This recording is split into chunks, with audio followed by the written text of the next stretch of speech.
Dear friends, please allow me to introduce our honorable speakers tonight.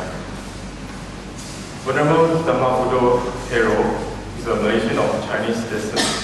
As a layman, he graduated from University Malaya in 1971 and worked as an electrical engineer with the Public Works Department for 12 years before renouncing the home life. His interest in religion led to a study of world's major religion for a few years before meeting the Buddha's teaching in 1976. In 1983, he went forth into the homeless life in Mahayana tradition. 3 years later, he was preordained in the Theravada tradition. He has written numerous booklets on Buddhism. For example, Return to the Original Buddhist Teaching, Message of the Buddha, Buddhist Monks' Precepts, Liberation, Elevation of Sutta Vinaya, Only We Can Help Ourselves, and so forth. In 1998, he established the Vihara Buddha Gautama at Mahathera. For Brother Ratanathan, he was graduated from Marketing and Business Management. He was later graduated from Buddhist and Pali University of Sri Lanka, having studied Buddhist doctrines, scriptures, sociology, history, and linguistics.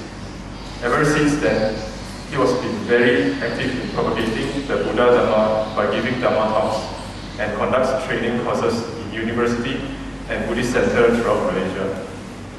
In 1990, Brother Ratanathan founded the Sri Sedang Buddhist Home, which is a hostel for Buddhist undergraduates to learn and practice Buddhism.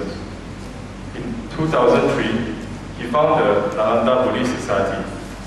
2 years later, the Nalanda Vidyalaya and subsequently the Nalanda Institute was established in July 2007, and Brother Ratanathan became its founder director. During his 3-year tenure, Brother Ratanathan authored and edited various suttas and Dhammapada commentary course books. In September 2011, Brother Ratanathan conducted the inaugural symposium on history of Buddhism in Malaysia to acquaint our community about the Buddhist presence in the Bujang Valley, Kedah. It was well received by the devotees from Kelantan, Kedah, Penang, Perlis, Perak, and Kuala Lumpur.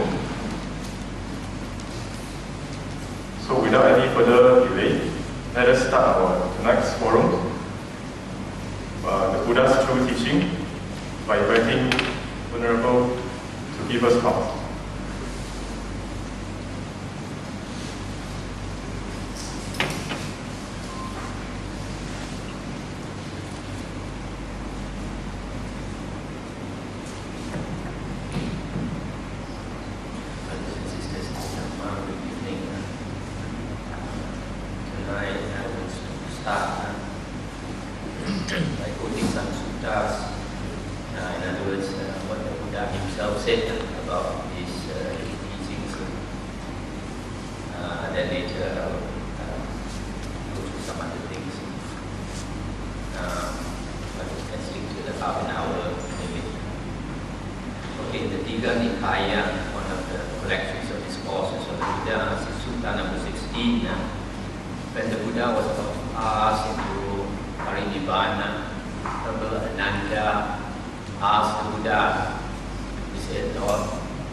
So for lay people, your teacher now is the Dhamma.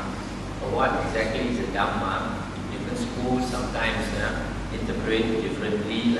In the Anguttara Nikaya 4.180, another collection of Buddha's discourses, Buddha said, if any monk says that Buddha taught such and such, in other words, that is the interpretation of the Dhamma. They say the Buddha's true teaching is like this and like that. The Buddha said we should not accept it or reject it, but we must compare it with the suttas of the Vinaya. If it follows the suttas and the Vinaya, then you can take it to be the Buddha's teaching. Otherwise, reject it and throw it away.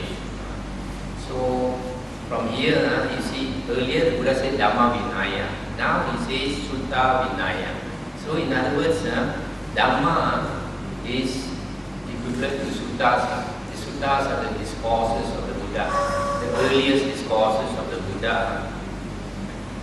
So, this earliest discourses of the Buddha, now we have 5 collections. The Pali word is Nikaya. So we have 5 Nikaya. Afterwards I will explain and go into detail on these 5 Nikayas. So be quite clear, the Buddha's teachings are the suttas, and for the monks and nuns, the Vinaya also.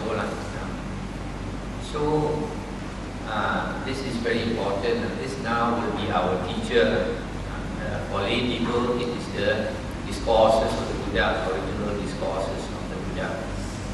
Now also in Sutta number 16 of the Tiga Nikaya, the Buddha said, be a lamp unto yourselves, be a refuge unto yourselves, with no other refuge.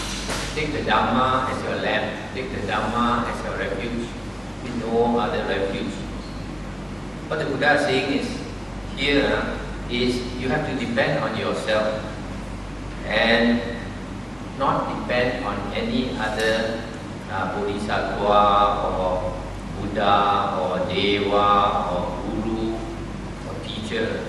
Depend on yourselves and depend on the Dhamma.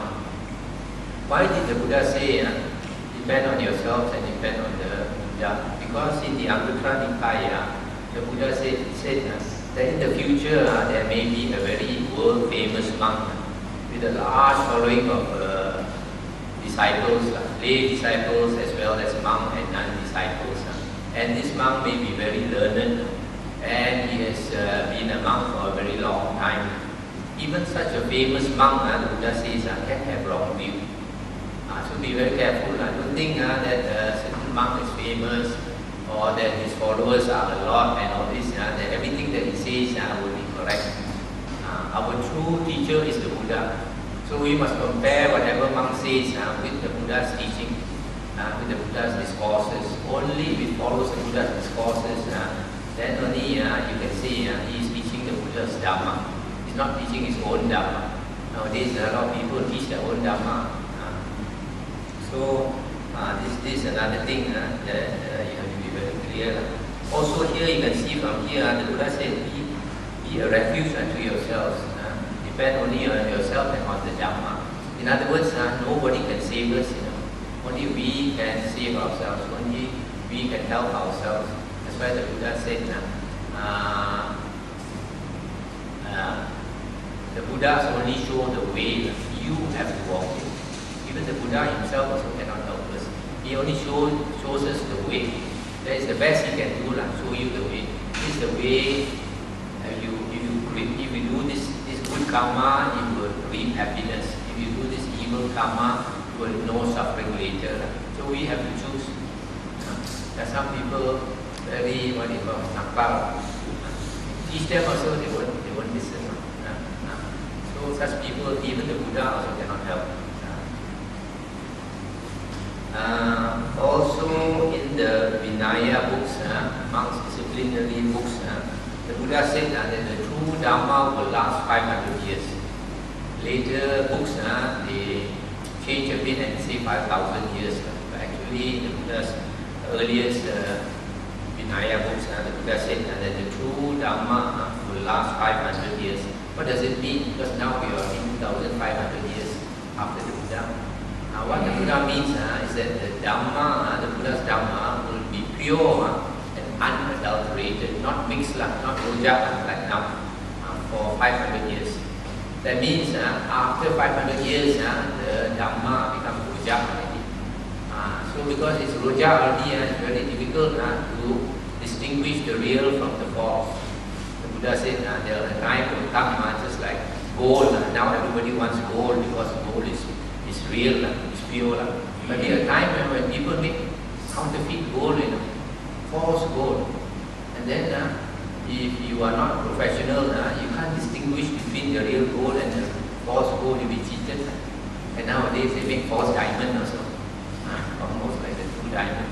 So it's very hard for normal people to distinguish. So you find after 500 years, after the Buddha passed away, a lot of new writings came out.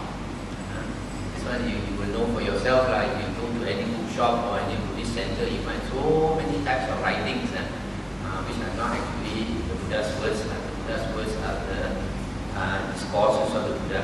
So about 500 years after the Buddha's passing away, in India, in a place called Gandhara, they made the first Buddha image. The first Buddha statues appeared 500 years after the Buddha's passing away. Why did they make Buddha image? Because they didn't understand the Dhamma. Because the Dhamma is for you to practice and help yourself.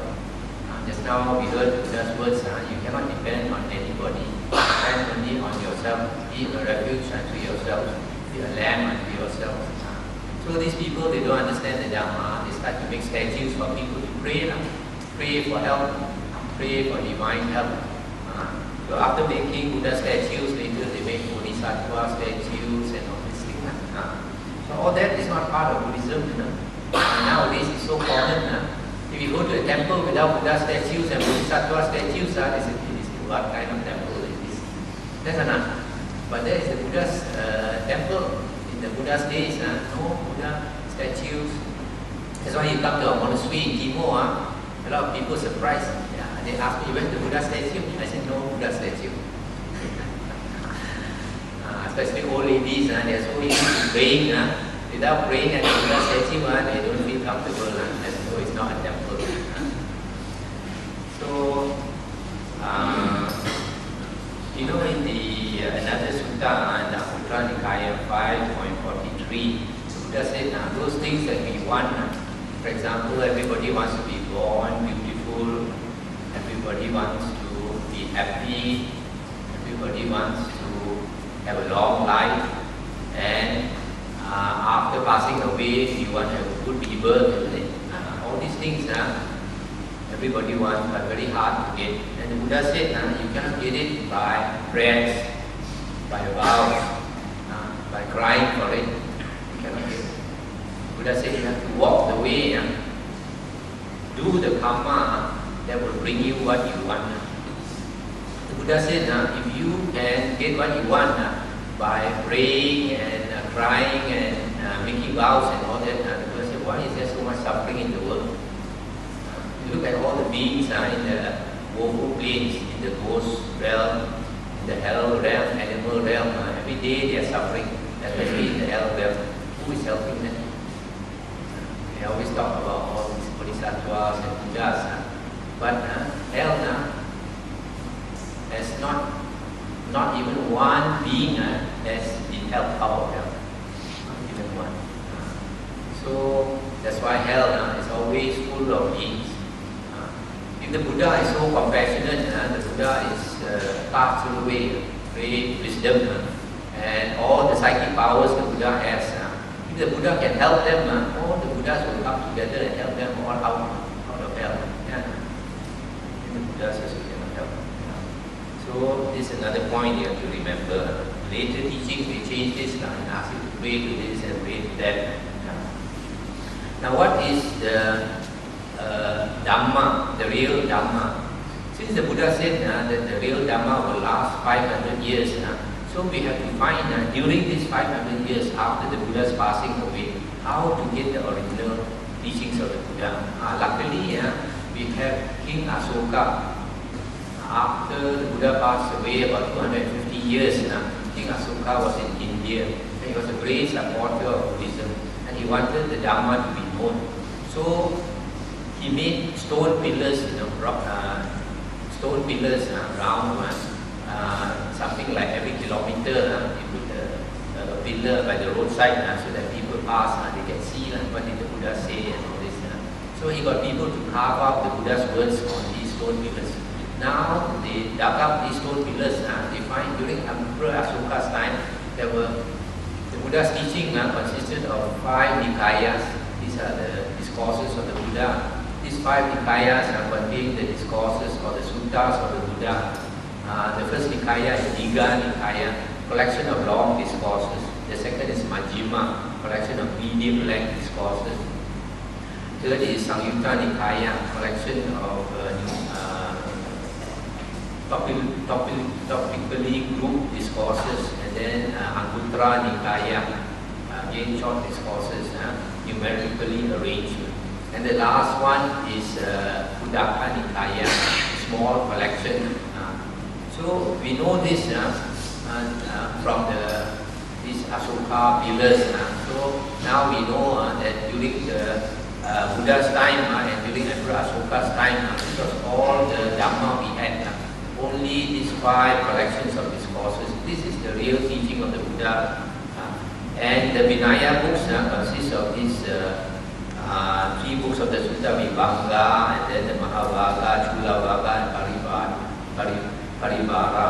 These are the 6 books of the Vinaya. And then later other books appeared.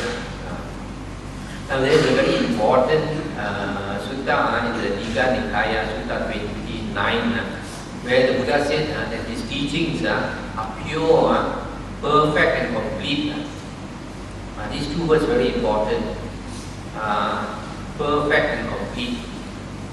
And the Buddha said, if anybody thinks that he wants to add to the Buddha's words, then he doesn't understand the Dhamma. And if he thinks he wants to subtract from the Buddha's words, he also doesn't understand the Dhamma. What does this mean? This means what the Buddha is saying, that later when people start writing more books, these people who write the later books, they don't understand the Dhamma. This is what the Buddha is saying. So be very careful. The original teachings of the Buddha are only found in the 5 Nikayas, 5 earliest collections of the Buddha. Also the Buddha said that it takes a very long time. Now I am getting a bit out of those suttas. Buddha said it takes a very long time to know a person's heart. Not like animals, Buddha said. Animals, if they're angry, they show their anger. Or if they're happy, like a dog, the puppy, you see a puppy running around so happy, they cannot hide their feelings. Not like humans, humans, the person can smile, but inside have a lot of anger. Why? Because humans are more cunning. So because of that, because of this, you have to be very careful. I have been on the spiritual path for more than 50 years. I started off being in the Catholic school. At that time, I was 12 years in the Catholic school. At my time, we had to learn Bible knowledge. One of the subjects to pass the exam. I was very familiar with the Catholic Bible. So because I was very influenced by the teachings, I nearly became a Catholic. Luckily, last moment, when I was in Form 6, this computer started to work. This gigabyte started to work. And I started to ask a lot of questions. Then I asked a lot of questions. My time, they had these Irish Christian brothers and the convent had Irish nuns and all that. They come very handsome, very pretty nuns at the age of about 20 something. They come very young. And they're very dedicated. They live until they die in Malaysia. So I was very inspired by them. So maybe one of the reasons now today I'm wearing the robe. So they were very good people. So because I initially had a lot of faith, and then later when I started asking questions, then this problem arose, then all these doubts, then I left Christianity, and then after that I studied Hinduism. For about 4 years I studied Hinduism. But I found the teachings very good, but I was still looking. Then later, I studied other religions lah. I studied the Quran, I studied Taoism, the Tao Te Ching, Baha'i, Sikhism, etc. until I came to Buddhism. Initially I came to Theravada Buddhism, but later I was impressed by Mahayana Buddhism, talking about the ideal Bodhisattva and all that, vegetarianism and all that. So I got into Mahayana for 9 years. I followed one teacher for 9 years, partly because his books were very impressive. He always talked about psychic power, always hinting about psychic power. So I followed him for 9 years, 6 years as a layman, and 3 years I went to live with him, renounced under him. When I lived with him for 3 years, then I got to know his real person. And the Buddha said it takes a long time to know a person's heart. Yeah? So I found out after I stayed with him 3 years, he talked like that, but do like that. Balik. So be very careful. So after that, because of losing faith, then I switched to Theravada. I've been a Theravada monk for 87 years. So even Theravada also, when I first came to Theravada, I thought very pure. And later, when I started investigating, I find also a wrong teaching inside Theravada. Monks teach wrongly also. So what I'm trying to tell you is that initially you may think, be very impressed by certain people, by certain religion, but take your time, don't be in a hurry. You know, after I came to Buddhism, I was so impressed because when I was young, I saw my friends after university, one by one getting married. I thought to myself, I don't think I want this. I come this time, I have a purpose in life. I didn't know what it was. I kept searching until I came to Buddhism. And then I realized I want to become a monk. So I found my purpose. But as I said, I was disappointed.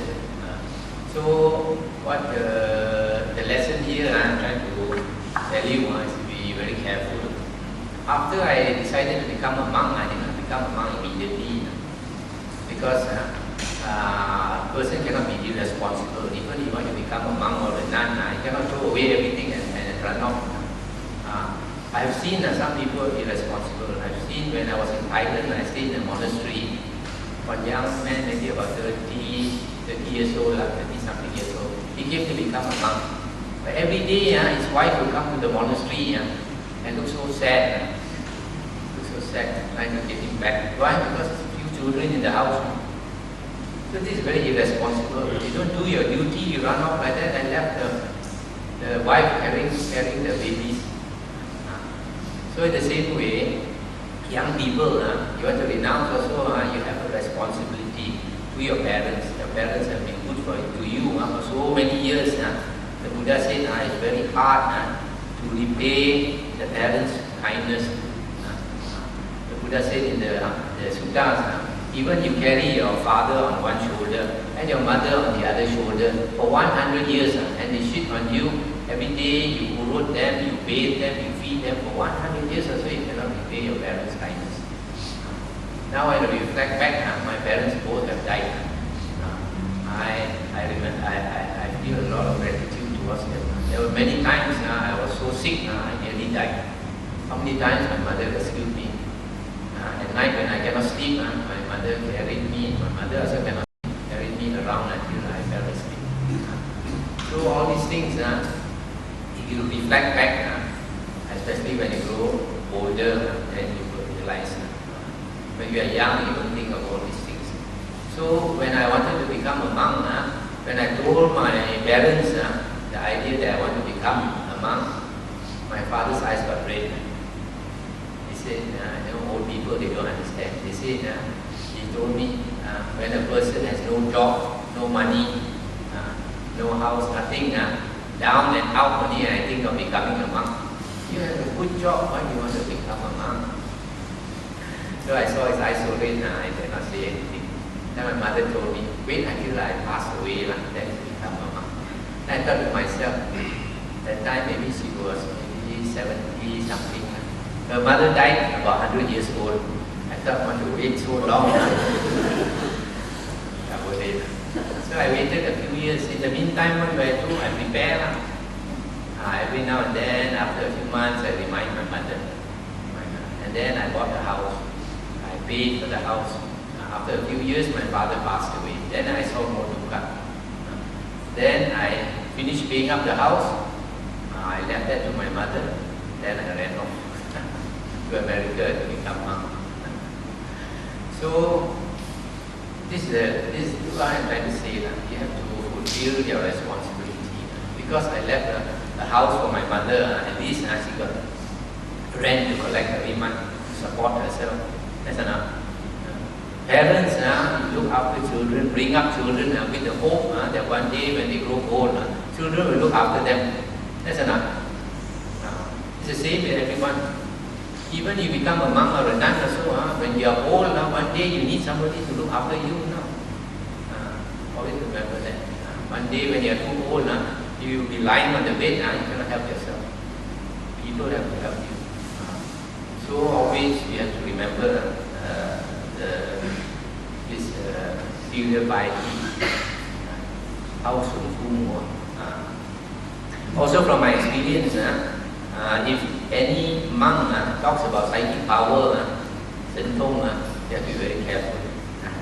Because nowadays, those usually who talk about Sen Tong, usually is Hui Tong. That's why I found out about my teacher. So be very careful. Because a real monk who really has Sen Tong, he won't tell you one. Because he has cultivated to such a high level, he's very modest, very humble. Don't want people to know. Those who want people to know are empty pot, empty kettle, make the most noise. So this one you know in time. So I think I'll stop here and I've about finished what I want to say.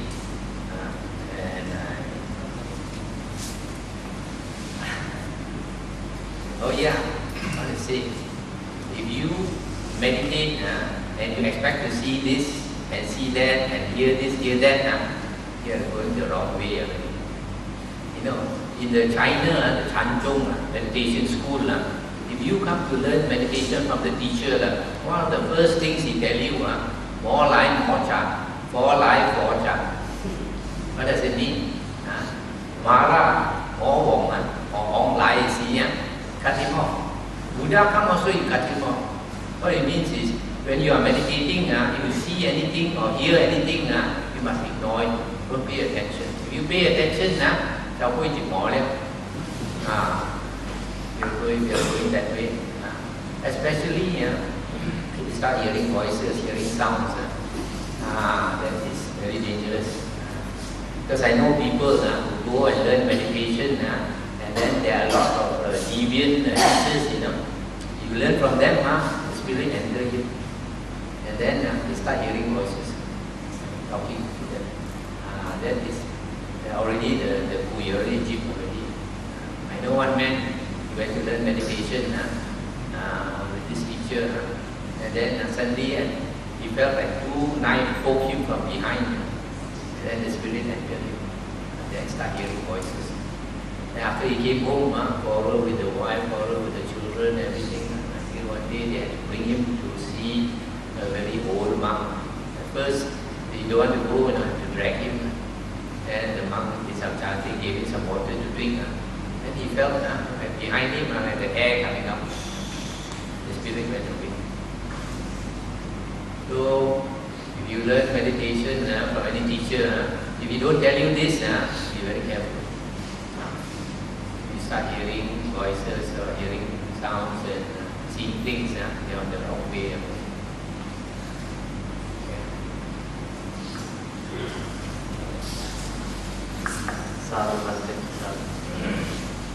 Listen. But before that, I also like to talk about this experience I had in Thailand.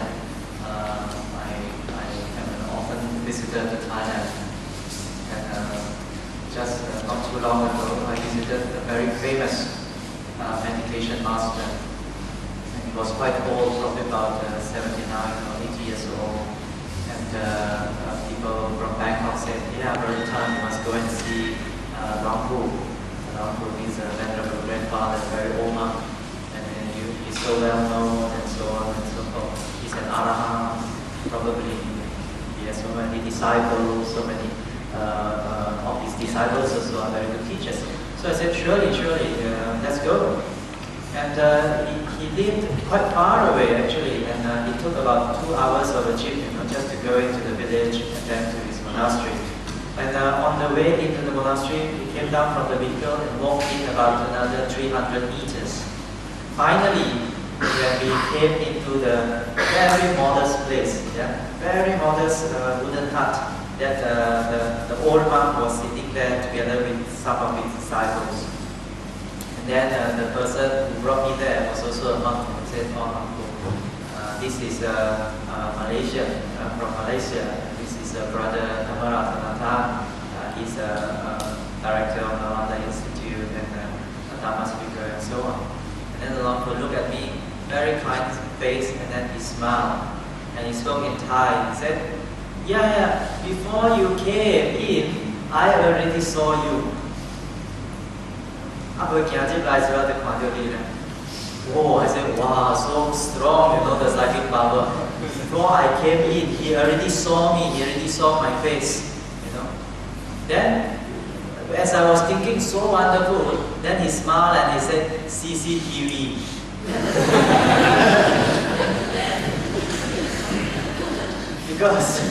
Because the monastery is quite big, and then from the gate is like 300 meters, so they have just installed the CCTV, and I saw the small screen there, so that's why he said, as you were coming in, I already saw you, and he said CCTV. Such a wonderful, such a modest old monk, and despite all the things that people talk about him, that he had psychic power, that he's an Arahant, that he is so attained, and he could possibly do anything according to what people say. When we were with him, we sat with him, we discussed with him probably about 1 hour. He was so modest. He was talking about his childhood and how he was a very naughty boy and how he became a samanera. And then his teacher was very stern, and then he learned, but he failed in his learning of Dhamma. He didn't pay attention when the Dhamma was being taught to him and so on. Very modest. What I'm trying to get at is a real master, orang yang betul-betul berisi. Makin berisi, makin betul. Ini resmi Pali. Makin berisi, makin betul. If you really are so good, as Bhante said, you will also be super modest.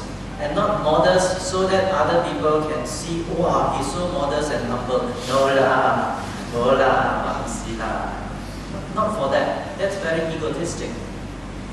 But really, a person who is highly attained would be just like Sariputta. The Venerable Sariputta was the Buddha's chief disciple, and he was number 1 in wisdom. The Buddha said, you are among all my disciples the foremost in wisdom, meaning besides the Buddha's own level of wisdom, Sariputta is second to none. But then, how was Sariputta as a person? Of course, many monks and of course many novices were students, personal students of Sariputta. He had 500 of them, monks and novices. So every morning, when he was going out for alms round, Theravada monks, the original Buddha's times, every morning, they went out for alms round. And Sariputta would make sure all especially the younger ones, the samaneras, sometimes their robes, one high, one low, not even. Sometimes they didn't wear their robes properly. And he thought, if you go out, not shy on me, but we must protect the image of Buddha Sasana. You are all Gautama's disciples. We are all followers of the Blessed One. We must keep that image, the discipline and the mindfulness, everything must be well kept. So he went down the line and checking on everyone of the Samanera, saying that, oh, your robes okay or not, even or not, okay, good. went down to the line until the youngest one, only 7-year-old boy, Samanera, and then pulled on the hem of his robe. Imagine 7-year-old Samanera, very young. And then Sariputta was checking, then walking by, and then he pulled on the hem of Sariputta's robes and said, Bhante, your robes are not even. Sariputta has been walking up and down the whole line. So the sarong, the lower robe, one side is higher than the other. So one side is showing the ankle, and the other side is just above the ankle. So not even already. So he pulled it, Bhante, he was shocked while he can see. Bhante, your robes are not even. Then Sariputta said, oh, betul lah. Truly, Sariputta stepped up to him, folded the palms, and said, thank you, teacher. And then went to the back of the Samanera, adjusted his robes, and then come to him and said, now it's even. And then walked. That is the characteristic of a true Buddhist master. No ego. No ego. The way Sariputta spoke, many suttas, of course, record the teachings of the Buddha. But besides the Buddha, the most number of suttas given by any disciple was Sariputta. And you can see how Sariputta spoke in every of those discourses. Never a harsh word, never something unpleasant. No. We cannot see that in Sariputta, a true Buddhist master. This is the characteristic of a person who is highly attained. Now, if anyone were to come to us and say that, oh, Dhamma is very difficult one, but you cannot understand one lah. And I tell you also, you won't know one lah. And you won't believe me one. If a person use that kind of phrases, what shows us, what it shows us is that, he lacks the skill. He lacks the skill in that, I tell you also, you won't know one lah. It means I don't have skill to enlighten you on the Dhamma, right? It means you are not highly attained. Furthermore, you won't believe one. That shows that the lack of confidence and also undermining your ability. So that is not the characteristic of a true teacher or true master as well, because he has not mastered the true Dharma. Sariputta once was going out. He was not what you call pretending to be modest. So lay people also noticed Sariputta and said, wow, our master, our Sariputta, our teacher, so modest and yet highly praised by the Buddha himself. There was a young Brahmin who heard that passing by and said, who are you referring to? Oh, we are referring to our great teacher, Sariputta. How great can a person be? It's just that he's not tested only. Let me go and test him.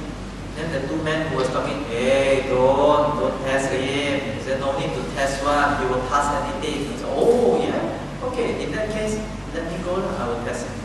The next morning, when Sariputta was going on alms round, this time he was alone. And then the young Brahmin man was, this is the monk they were referring to already. Let me now go and test him. So he ran, he was quite big size, muscular. So he ran to the back of Sariputta. He jumped up and used his palms to slap at the back of the neck of Sariputta. Slap like this. Slam down. And you can imagine how painful that must be. Right? Slap on the Sariputta's neck. And then he landed. Then Sariputta said, what was that?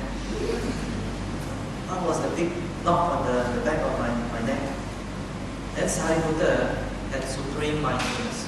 Immediately he collected himself, his feeling, and then he walked on without turning back. Can you imagine that?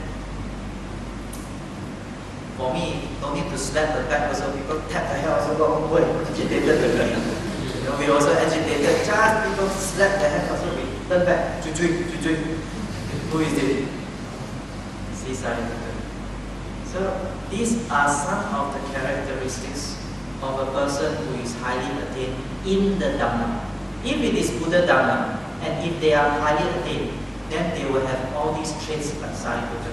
From the Buddha's time until today, if anyone were attained in the Dhamma, these would be the common flavor, the common characteristics.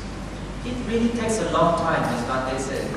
Actually, Bhante also quoted what Buddha said. It's not Bhante's Dhamma, it's in the sutras. It takes a long time for us to understand a person. I mean, wives and husbands, you know, after 20 years, what I just know he's like this is the testimony. So what more to know a stranger? Correct or not? What more to know a teacher? And after long years or so, it's of very close observation, not distant observation, not once in a while, but close monitoring and observation to check the behavior. For what? Check the behavior, see that whether there's a lot of anger, whether there's a lot of greed, whether there's a lot of unmindfulness. For example, as a monk and as a layman, our training and our behavior supposedly should be different. As a monk, the monk's training requires then a higher degree of mindfulness and a higher degree of calmness and composure. If a monk were to behave like a layman, then it is called unbecoming. It's not like a monk, ideal monk's behavior. If a monk that drinks with you at all times of the day, plays music and discuss about modern pop songs or Gangnam Style or whatever, then that is not a true monk who understands and appreciates the Dhamma. Because the Dhamma is not something, it's very 肤浅, Dhamma is not 肤浅, it's not surface, it's not what you call superficial, it's not just skin deep. Dhamma is very deep. Buddha said, Dhammo Gambiru. Gambiru means so subtle and deep. You can plunge in and go deeper and go deeper and go deeper. Okay. But you can only do so with proper guidance in the right path. Malaysia is a very open country. Yeah. We have so many branches of Buddhism traditions. We have the Mahayana, which is the majority. We have Vajrayana, and we have one of the oldest around, that is the Theravada. And all these schools also have many sub-schools. For example, the Mahayana, some practice Amitabha, some practice Chan, some practice praying Kuan Yin school, follow the Kuan Yin one, and so on and so on. The Vajrayana even more colorful. There's so many sects, so many sub-sects. Right? So sometimes it's quite confusing which one is talking about the true Dhamma or what did the Buddha teach. We always joke that the late Chief Reverend Dr. Kesri Dhammananda used to say this also. He said when it comes to Islam, the Muslims will always quote, oh, the Quran, Al-Quran says this. When you talk to the Christians, and then they will always say, oh, our Bible says this. But when you talk to Buddhists, they say, oh, people say this.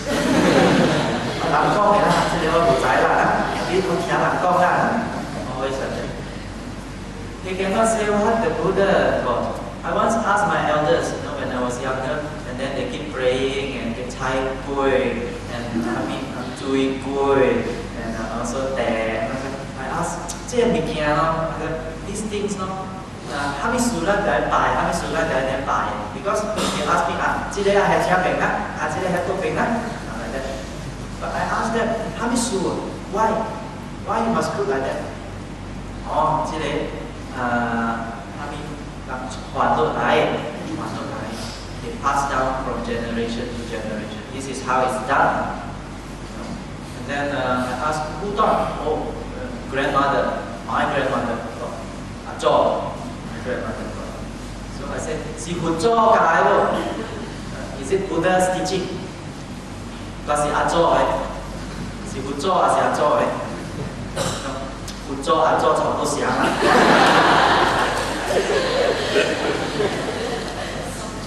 like that. Unfortunately, with so many facilities and so many schools, we are not properly educated in the Dhamma. That's why we got confusion. We are very weak in the Dhamma. It's just like the body is also very weak. We can be affected by any pathogen.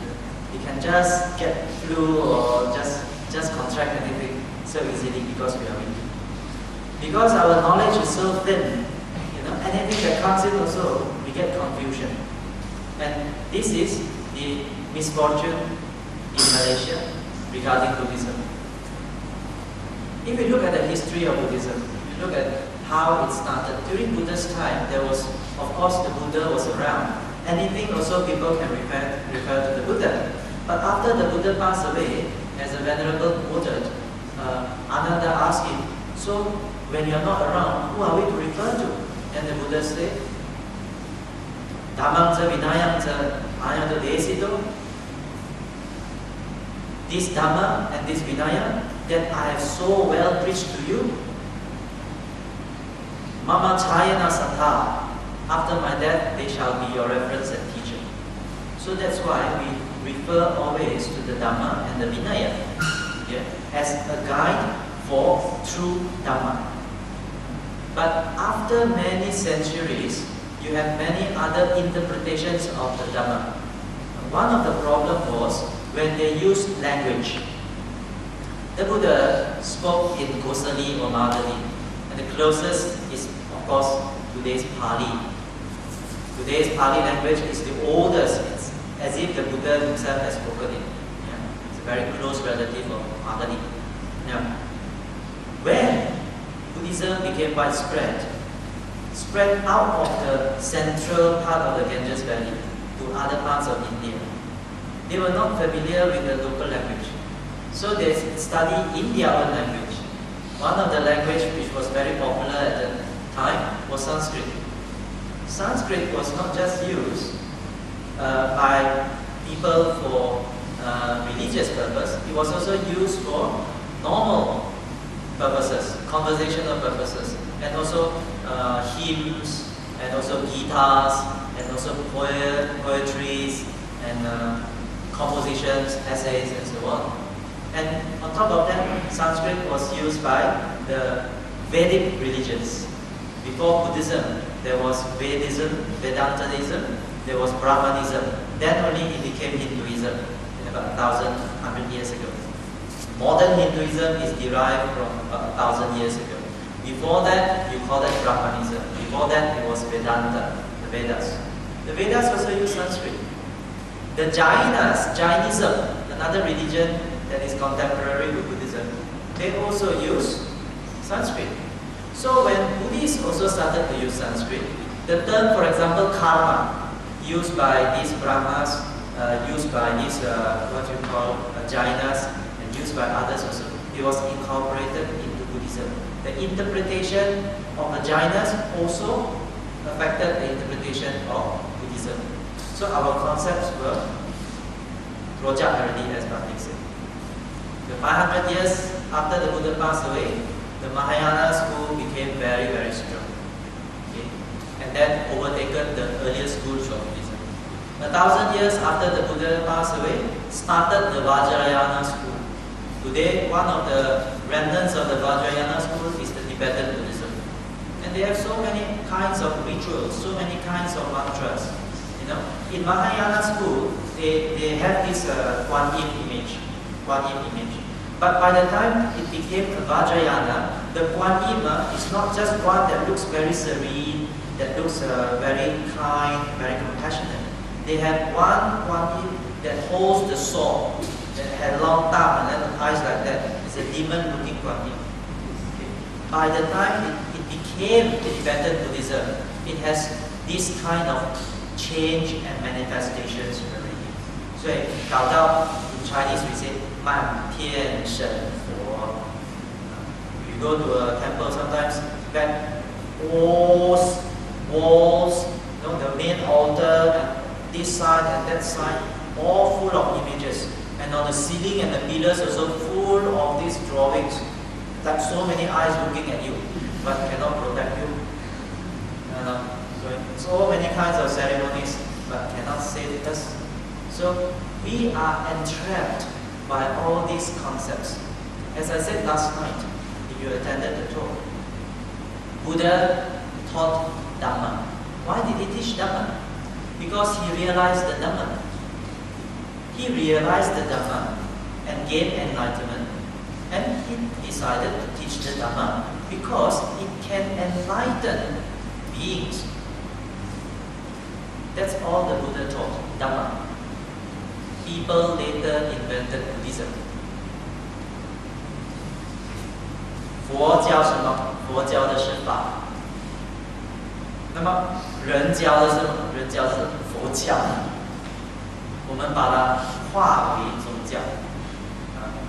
Of course, we take elements of the Dhamma and then we interpret it our way to suit our worldly, mundane concerns, and we make it Buddhism.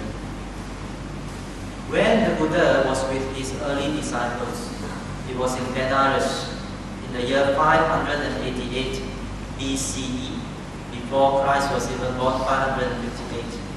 It was this month, it was about this week in October. It was the full moon. Then the Buddha, that was the end of the rainy season. And then the Buddha saw, at that time he only had 60 disciples. And all of them, although newly ordained new monks, they were all arahants. First 60 disciples, the Buddha was sitting here, and then all the 60 disciples surrounding him. At the full moon night in Benares in 588 BCE, in the month of October. They were all sitting like that. Then the Buddha spoke.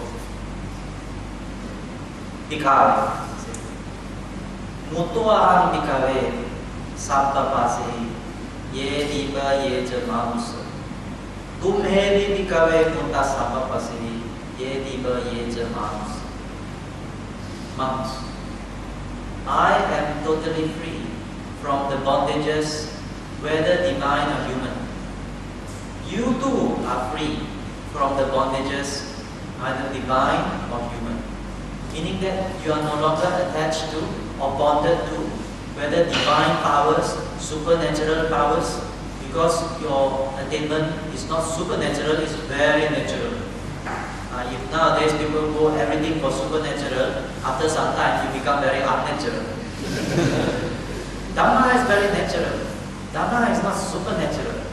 You understand? So we always emphasize the natural aspects. What is the natural state of mind? If it is defiled, look at it and then transform ourselves with education and cultivation. We can cleanse ourselves from all bondages. So that's what the Buddha said.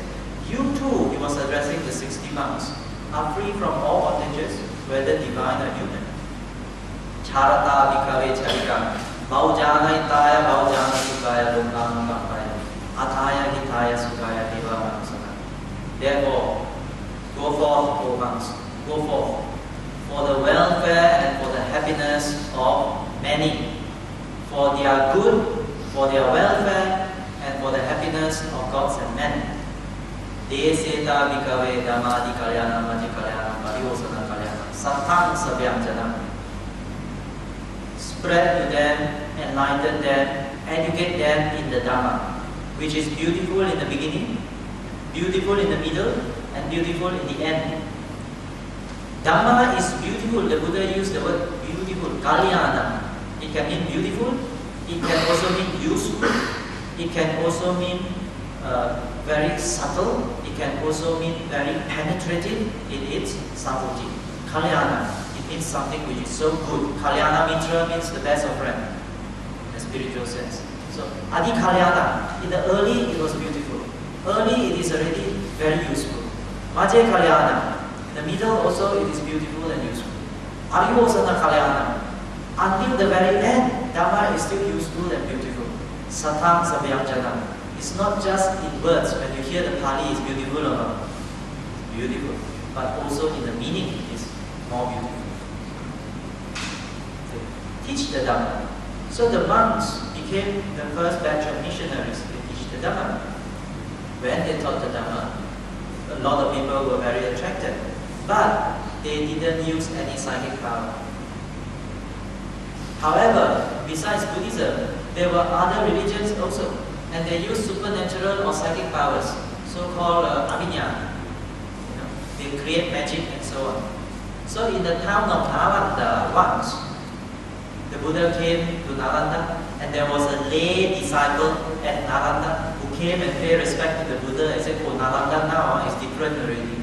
It's very prosperous. A lot of people come to live in Nalanda this time. But a lot of them are not impressed with our Buddhist monks. They were impressed by all the other religious teachers who show them various kinds of magics. What are the kinds of magics?" He told the Buddha. Some can read mind or pretend to be able to read mind. Now you're thinking, you're smiling because you like what I said. Oh, seriously. Wow. Over the time also can read my mind. Some can read mind, some pretend to read mind. Second type of things they show is magic.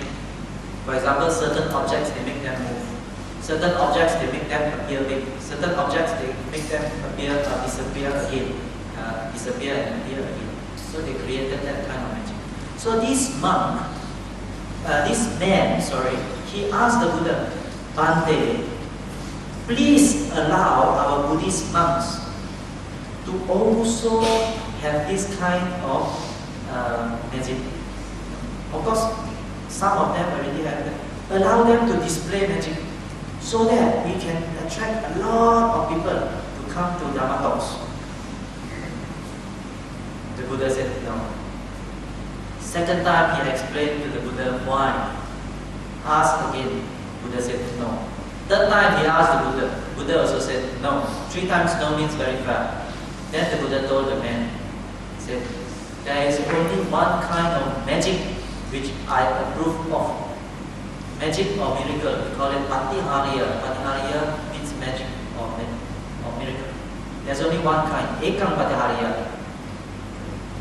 It is called anusasani patihariya. The only kind of magic I approve of that monks can display to the public is called anusasani miracle." What is the meaning of anusasani? Do you know? It means the miracle of education. Monks' role is not to show magic. Because they are not magicians, they are monks. Both start with M, a different category. Monks are to teach. Why the Buddha call it magic of education or miracle of education? Because you see, it's how miraculous transformation is. Before this, a person may be very ignorant, may be very greedy, Then, with proper education, anusasana, gradual education and training, the person becomes very understanding, free from greed. A person may be very hot-tempered, full of anger and hatred, but through proper education and training, the person is free from anger. Not only that, have a lot of loving kindness and compassion.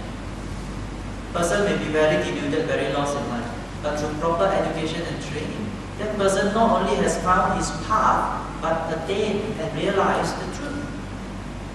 That's why it's called a miracle. It's the miracle of education that the Buddha approves of. That's why the Buddha said also in his Vinaya, just now we mentioned the Dhamma and the Vinaya would be our guide, our teacher after the Buddha's passing. This is the Buddha's own will. The Buddha was very wise. If you understand how one successor can point another successor, if until today we would have about 400 successors after the Buddha already. If the Buddha had appointed a successor, you just count the number of popes after the death of Christ. From Peter and Paul until today, Pope Benedict, how many popes were there? 200 only. So we would have about 400 successors perhaps since the Buddha's passing. And among the 400, we may say in Chinese, we may presume in Chinese, sometimes because they have human weaknesses, they have frailties and so on. So the Dhamma and the Vinaya as taught by the Buddha is pristine, is pure. The Buddha said, Kevala parisudam paripudam brahmacharya parasitam. It is completely, utterly pure, completely, utterly unadulterated. That was during when the Buddha was alive. So he said that. So when he appointed something that is pristine and serene as his successor, and not a human, not a person as his successor, then until today we can still refer to the pristine teachings because it has remained unchanged. If we learn Pali, the most beneficial thing that I felt in learning Pali is to hear the Buddha's own words today. Okay? Because it has not changed a single syllable. Okay? Later things were added to the Tipitaka, they were added to the scriptures. But the language, the Pali itself, you can see is different style of Pali. Immediately when you read it, you know this poem, Chinese poem, is not written by Chinese. You know, if you learn Mandarin and you are familiar with Tang Si Song Ci, Tang Si San Bai Song, if you are familiar with it, if there is another poem written by non-Chinese or non-Tang period poet, you immediately know the flavor of it. You understand? Just like I eat char kway teow in London, I know it's not Malaysian. The name is char kway teow, spelling all correct, but video is not Malaysian. So you can still get that from the Pali.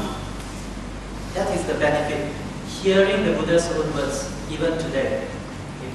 But what is inspiring about the Pali is that in the original scriptures of the Buddha, there is no one single word that has no meaning in the sutta. If a sutta has 200 words, there is not a single word that has no meaning. It shouldn't be there one, but they put it there anyway. No. Every word has its meaning and deserves its place in that sutta. You cannot add in one more word. It's complete. It's like the cup is really, really full. You don't need to add one more drop to make it fuller. It's the fullest. And you also cannot subtract one word from the sutta. And this is the marvel I felt when I read. Share with you, I'm not ashamed of this. But when I read, for example, just now Bhante quoted twice the Digha Nikaya number 16, and some other sutras in the Majjhima Nikaya. Until today, I probably read them 10, 20 times. But when I read that, I still share this. The impact is very great. 没有一句话，没有一个词是不应该在那里。Every word has its place, has its meaning, has its significance. So this is the wonder of the Buddha's teaching. But after a long time, people start to adulterate it. People start to add on to it. People start to interpret it their own way. And this is already predicted by the Buddha. What religion or what philosophy will remain true to its founders, that will remain unchanged? Because anicca. But we have to be careful to distinguish what is true and what is not true. The Buddha, in this Buddhist scripture, it is this advice given to us. Tapash tedash chanikashach varnam iva panditay. Pariksha vishavoraya manvajunam tukarva. If a person gives you this sister, Tilena, gold. Pretend that you are seeing gold. This is gold. And you see this one? It is about 40 grams. So please give me 1,000 ringgit for this. Oh, then you will give 1,000 ringgit to me or not? In exchange of this one, because I told you it's gold. Would you do that? Would you do that or not? You would? Oh no, yeah, luckily I thought I was getting free one. She wouldn't. Why you wouldn't? Because any rational person, if a person on the street you met in Jalan Hamzah or whatever, Jalan Sultan Ibrahim, when you meet anyone on the streets in KB also, and they suddenly come to you and say, "Sir, I will sell you, this is gold, it's worth 1,000, can you give me 1,000 now?" Would you do it? But if you are interested to buy gold, what would you do? You will test it, isn't it? You will test it with various, you weigh it, and then you will put in what you call called cello, and see the displacement, right? Using what kind of instruments, and then you have a chemical test. Then you say, this is probably 96% purity or 98 gold or whatever. Then only you ascertain the value. Similarly, monks, you must test the Dhamma, the teachings that I teach you, as if people are testing gold. Today, due to our lack of exposure and understanding, we never test. We just accept lock, stock, and barrel. And because of that, many people get stuck. Real Dhamma leads people onwards. It's progressive, open-eyed. You won't get stuck. That's not real Dhamma. Again, real Dhamma brings people together. Real Dhamma brings people together. If it is something that causes division, then it is not real Dhamma. So we have to watch out for all these characteristics of non-Dhamma, or what we call false teachings, or adhamma. Because the danger of adhamma is, after believing and doing all those things, we still get nowhere. We are still no progress in the spiritual path. In fact, we will create a lot more suffering for ourselves and probably for our family and others. We have gone down the wrong path. So my message is also to investigate properly, to always ask questions. If there's a monk or if there's a teacher that gives talks and says, okay, we don't have time already for questioning, no need to ask tonight, never mind, no questions asked. If that is always the case, we cannot ask one, we just believe, then we are sure that it is not true Dhamma. We invite questioning because we invite investigation. Ehi Pasiko, come and investigate. 真经呢就不怕蒙路过。Can go and test. Go and test. Dhamma is also, you will stand up to the test. Right?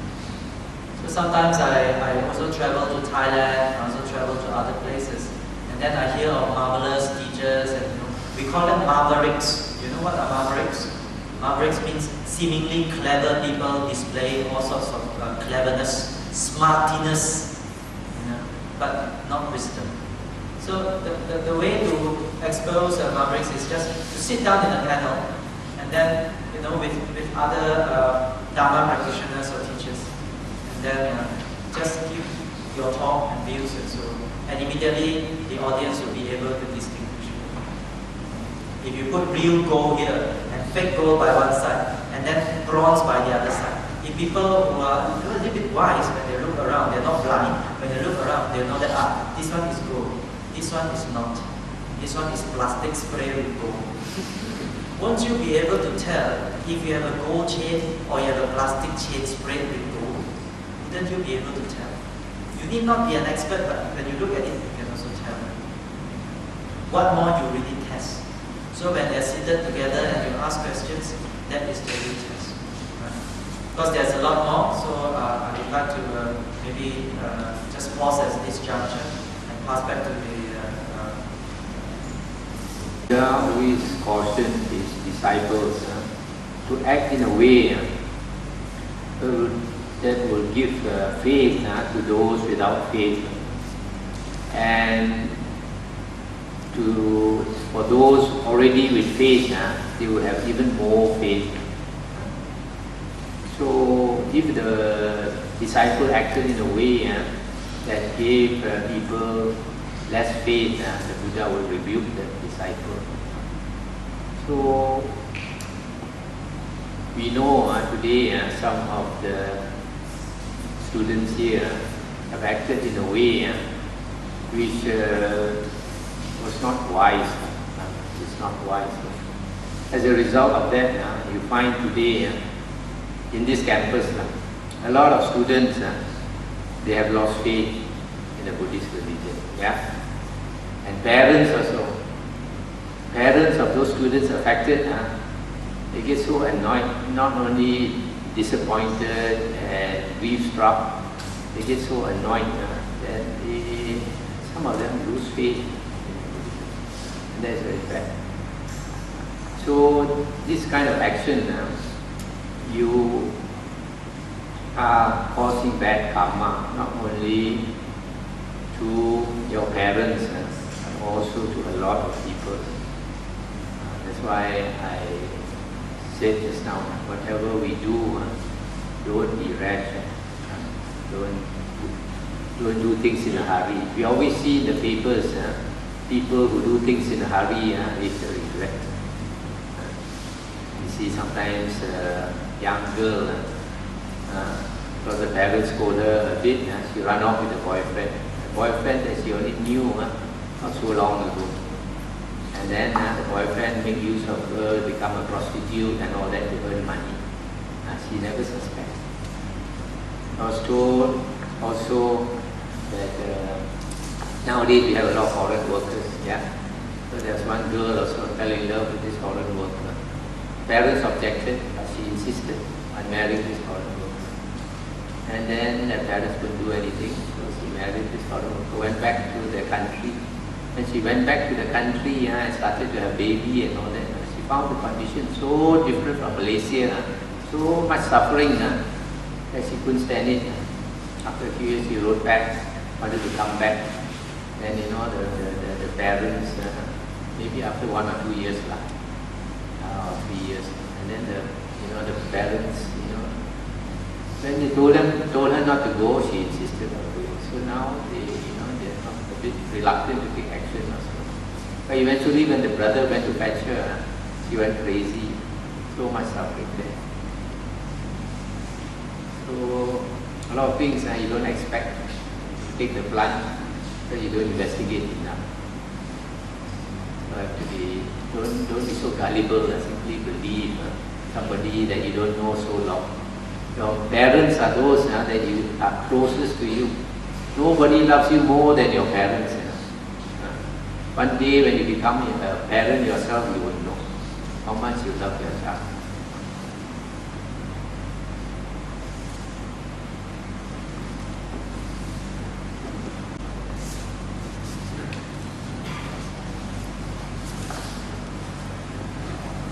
This school or sect and all that, it's just a brand name.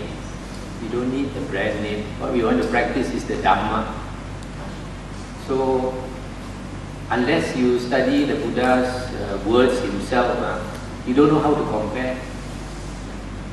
So, your foundation is the Dhamma. You have to be familiar with the Buddha's own words, what the Buddha said. Then only you can compare whether this teacher is teaching correctly or not.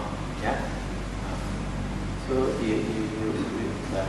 it's very important to understand, listen to the suttas or investigate the suttas, and then only you can start comparing.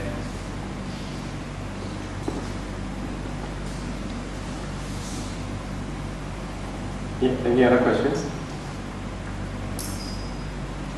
Just now, Bhante talked about Sen Hong Hui, and then Bhante also say that some of the monks they can attain psychic power through sustained meditation practice, right? But for the recent incident that happens in our school, the monks he just renounced for 6 to 7 years. So this is not very long time, right? Then any other ways that a monk can read our mind other than through meditation practice, through a sustained meditation practice, any other way we can read our mind?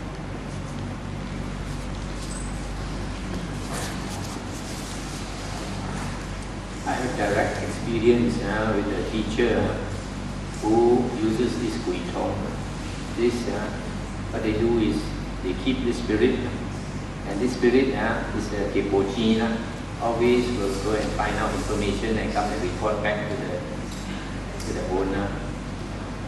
So the owner also can tell the spirit to do what he wants to do. For example, if he wants to know what you are thinking, he can find the spirit will tell him what you are thinking. So that's why I said you have to be very careful to distinguish between symptom and symptom. For a person to really attain psychic powers through meditation, that person has to attain the fourth jhana. And for a person to attain the fourth jhana, he has to live alone. Live alone and let go a lot of things. And then once he has attained the fourth jhana, for some the psychic powers come naturally, some they have to cultivate. But the Buddha in the Sutta says when a person has attained the fourth jhana, it is so blissful that even when he comes out of that fourth jhana, when he's sitting, he is like sitting in heaven. When he's standing, he's like standing in heaven. When he's walking, walking in heaven, and lying down also. So because of that, once a person has attained the fourth jhana, usually he wouldn't do anything except sit and meditate. It's just like a person blissed out with what ecstasy or what, but much more pleasant than even your ecstasy pill or whatever drug. So unless that person is a type of meditator who doesn't want to do anything, doesn't even want to talk except meditate, all the rest is fake. Once a person really has attained psychic power, he doesn't want to do anything except meditate. And also that person is very peaceful.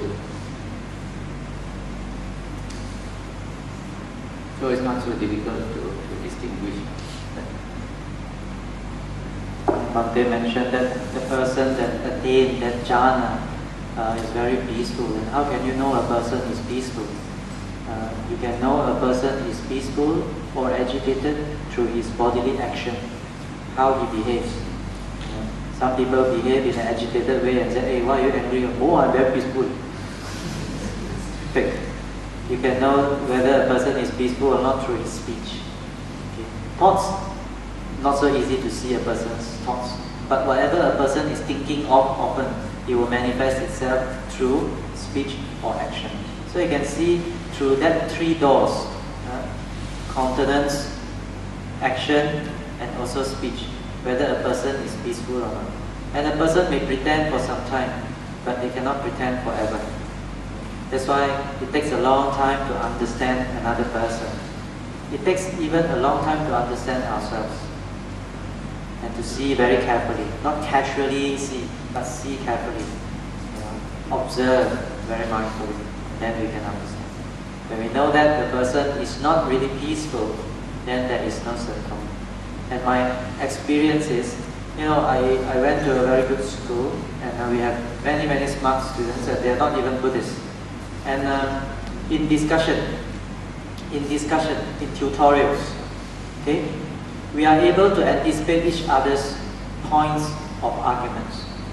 When we were doing a subject such as law, I was able to, Susie is going to say this and so on. Therefore, before her turn, I counter it already. Then Susie said, you are reading my mind. Okay? But not psychic one, but in a colloquial manner. You are reading you read my mind. And then they were also able to see how I am thinking, what line of argument or defense I'm thinking. So what I'm trying to say is, it's not something that is always very psychic. It's not something that is always very magical. It could be something with a lot of common sense, which is so uncommon nowadays. That's why we find, this one a very intelligent person, a very wise person. Actually, it's just plenty of common sense. And this is my own experience and understanding. My students, some of the parents are here. My students who stay with me for considerable time, they all say that Brother Tan can read our minds, right? They say that, Auntie, the testimony there. All of them, they stay with me. They stayed with me 10 years. And then she said, Brother Tan can read our minds. I think also told the mother. But I told them also, what for read your mind is so corrupted? I better read Dhammavuddho. All of them said that, all the students. So they were very afraid of me. If they do wrong, they will come at night and they say, Brother Tan, I have confession. Then they will confess. And then I said, be mindful, don't do it. Apamadena sampadita, don't do it again, be mindful. Because they all think that I could read the minds. And I told them I can't be bothered reading minds. Because I can't, number one. I can't be bothered because I can't. Right? And there's nothing worth reading your mind also. It's not worth reading because it's full of defilements. I always joke with them. So it's not so difficult. Okay? It requires a lot of common sense. And the mind is easier, you can anticipate the person's train of thoughts when the person is weak.